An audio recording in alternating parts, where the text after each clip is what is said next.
Well, I growled and showed my teeth when they came to restrain me, and now I chain myself to trees when the full moon looks down on me. But I was tame enough to love, tame enough to love, tame enough to love, until I tasted blood, until I tasted blood, until I tasted blood. My eyes were always on the cross, and I was gentle as the dove descending on the Son of God, and I was tame enough to love, tame enough to love,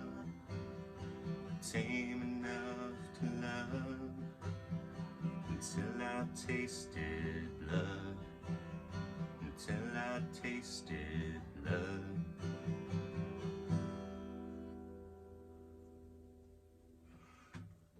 All right, that was kind of a dark song there. We have dark subject matter today. It's the darkest. We're talking about federally funded feminism. How did it get to be this way? How did we get to the point where the federal government is openly funding and promoting tyrannical feminism? Well, I don't know. I haven't connected all the dots yet, but they're probably fairly obvious. But the story, the situation is this. My sister, younger sister, late 20s, she's in the educational field. She has been asked by this new theater in our town that opened up. It's a very feminist theater, but she was asked to direct a play. And this play is about the witch trials of England in the 1700s. And of course, so she called me and she said, I'm doing this play. I have this part I'm having trouble casting because most of my gender confused effeminate friends are having a hard time playing really masculine roles. Obviously in this play, if it's about witch trials, you have to have some very toxic masculine characters to victimize the witches, obviously. And so she called me and she's like, I really think that you'd be good for the part. Of course I would. There's no one more intimidating to me than me when I choose to be. So I read the script, and it's actually not a terrible script. It's very dramatic, but it's victim porn. You know, that's what these things are. There's these retellings of history with a very feminist bent to them. And so I was like, well, I don't like this character, but I agree you're going to have a hard time finding somebody that can do this type of thing. And so I agreed out of the kindness of my heart, because honestly, as much as I love writing and singing, I also love acting. But my approach to it is very traditional. It's I'm an empty vessel, and whatever the director wants, you know, I'm really going to try to portray that. You know, as an actor, you can't see the production as an extension of yourself in any way. It's more like a fast, that's what a play is, you know, it's a fast moving river and you just got to jump in and go with it. So yeah, we started the rehearsals. Immediately there's only 2 male characters in it. And immediately I realized, oh, this is a brave new world of theater. It's very Orwellian. I don't know where they're getting their marching orders, but it's coming down to, you know, whatever the grad schools are teaching these days as far as acting methods and just ways of producing plays. It's very ridiculous. There's a lot of new words, new meaningless words being introduced into the theatrical lexicon, um, and just a lot of nonsense. Just trying to, I don't know, they're just trying to justify itself because I didn't realize at first, but this play is federally funded. Like they got a federal grant to put on this play. Now I'm going to get paid for it, but I have mixed feelings about being paid for this sort of thing. Um, there's a lot of different ways you can look at federal money that trickles down to the peasants at the bottom. But it's very obvious, with all the weird things that the federal government pays for that we think they should and shouldn't, this is one of the weirder ones. Because it's just like, how much should government really be involved in art? Because there's certain artistic stuff, the federal government's not going to touch. Obviously, you have to be very politically correct to push these grants through and get them approved and such. So at the very first rehearsal, they were like, okay, we're going to be really careful because, there's a little bit of violence in this play and there's, some fight scenes and we just want to make sure everyone's comfortable. So they did this really weird thing where we paired off, and the lady that plays my wife in this play is a black woman, a little bit older than me, wears a mask the whole time. Obviously one of the most woke liberal people there as far as their opinions go. And they made us do this weird thing where they're like, okay, touch yourself all over your body in front of your partner, showing where it's okay, and then make a fence over wherever you don't want to get touched. And we were just like, this is, even me and her both were like, this is way more awkward than any kind of just practicing the scene would have been. And it's obviously it's common sense. It's like, don't touch anybody anywhere you wouldn't touch them in real life. And then if things got to get really weird in the acting scenes, it's like Owen was saying the other day, in a sex scene, there's nothing less sexual than choreographing or a sex scene in a play or a movie. And so, but it's just an excuse to just introduce all these new concepts. And so that was weird, and I had to laugh, and it was really it kind of broke the ice between me and her, even though I'm definitely the outsider. And for the first time, I'm realizing what it is to be a marginalized person in a group, because my opinion means nothing to these people. I'm really only there because they actually need a real male, or the play is not going to seem right. It's not gonna read, as they say, the scenes, because if you're trying to demonize a certain kind of archetypal person, you got to have that archetypal person there to be demonized, or else it's just not going to make sense. So I'm the husband who is trying to, I'm a really lecherous person trying to sleep with all the ladies, but when I don't get my way, it's real easy for me animalistically to realize, oh, if I don't get my way, I can just out them as witches and either get my revenge or coerce them into doing what I want. It's very diabolical, and obviously these types of things have happened in history. But as far as like when we're reading it, we did the first read through and everybody's giving their opinions on character motivations and such. My sister's really good to, like, she knows she can't leave me out, but she's like, she'll be like, Colin, what do you think of this? And I have literally like 1.5 seconds to say something before she's like, okay, I'm moving on.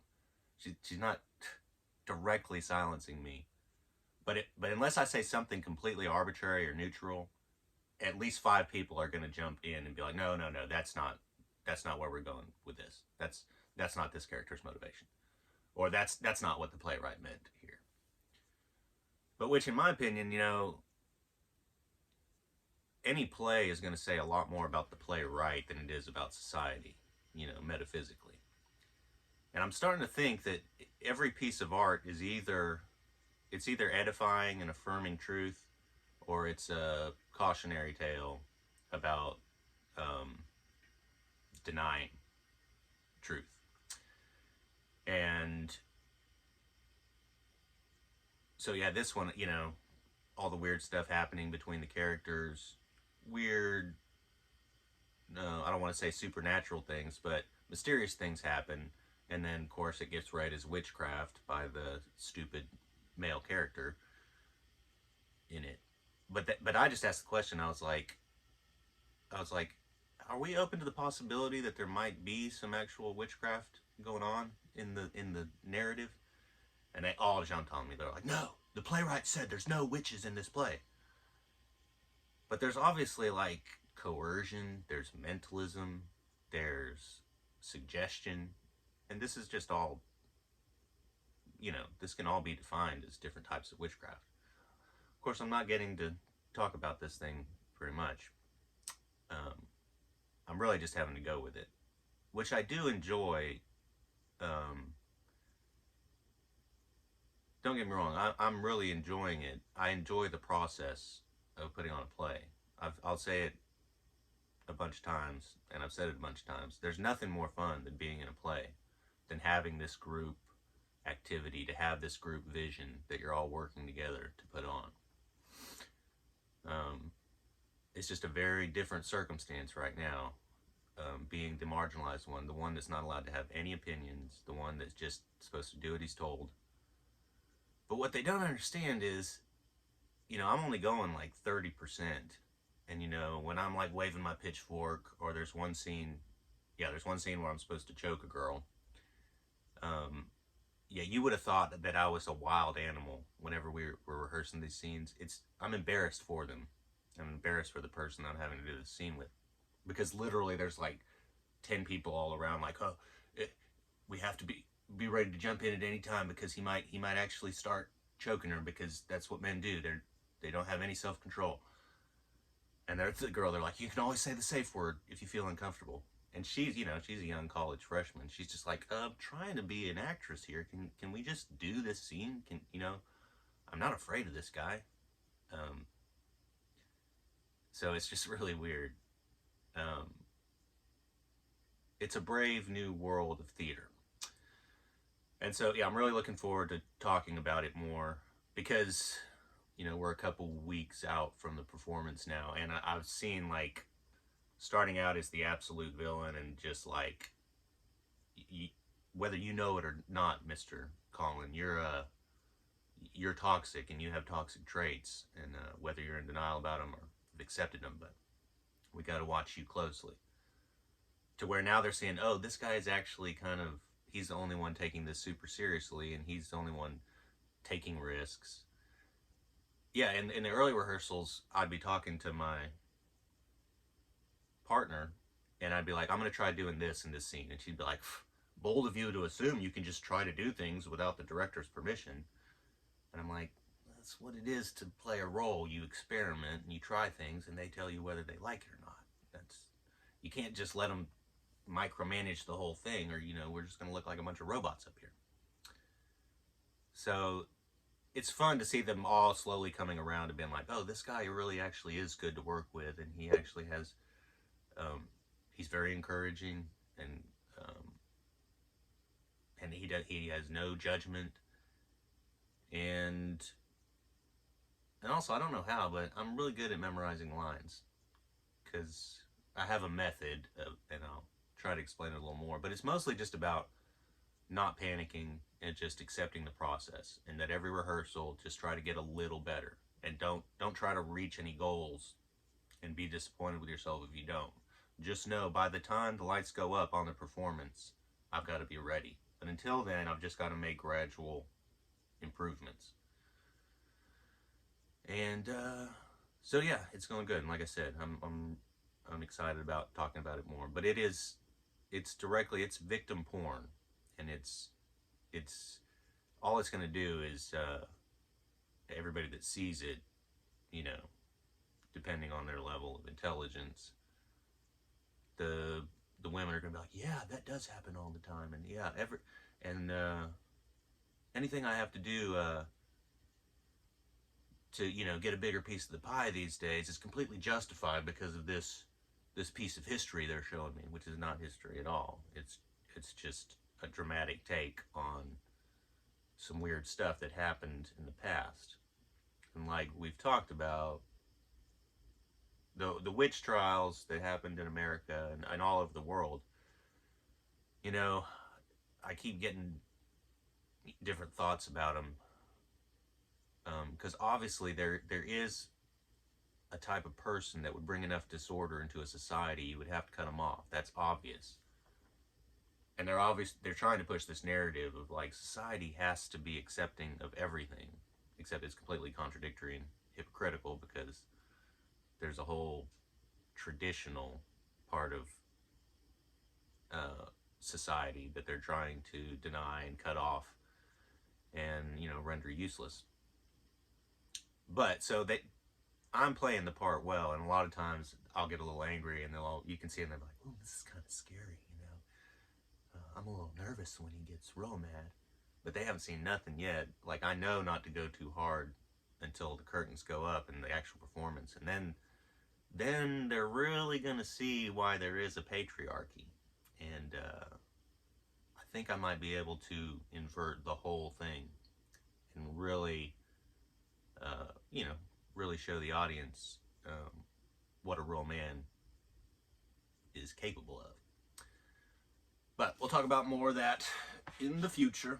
Till then, keep crushing, keep doing your thing, keep serving God, community, and your family.